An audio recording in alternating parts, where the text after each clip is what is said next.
మకరం అంటే ముసలి.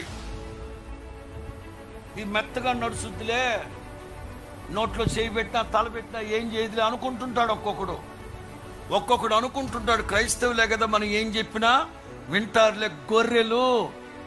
ఒకడు ఈ మధ్య పిచ్చోడు ఒకడు తిరుగుతున్నాడు, దేవుని బిడ్డల గొర్రెలు అంటారు. పిచ్చోడు వాడిని ఎక్కడన్నా చూపెట్టండి రా. ఇది ముసలి, ఇది మకరం. దీంతో మాకు బ్యాంకాక్లో వెళ్తాం కదండి, వాడు దాంట్లో నోట్లో చేయి పెడతాడు, తల పెడతాడు. పాప ఇది ఏం చేయదు. కానీ ఒకటి మాత్రం గుర్తుపెట్టుకోండి, ఎవడైనా దాని తల మీద అంటే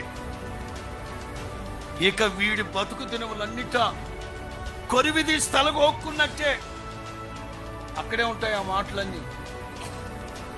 ఎందుకు దీన్ని భయపెట్టామా, ఏదో భయపెడతామని ఏదో ప్రయత్నం చేశాడంట, దేవుని బిడ్డలను భయపెడతామని ఏదో ట్రై చేశాడంట.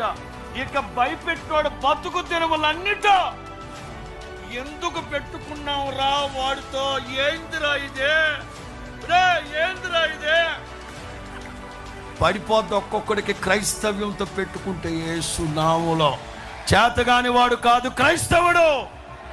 పెట్టుకున్నారా కొరివితో తలగొక్కున్నట్టే యేసు. రోషము కలిగిన దేవుడు మన దేవుడు.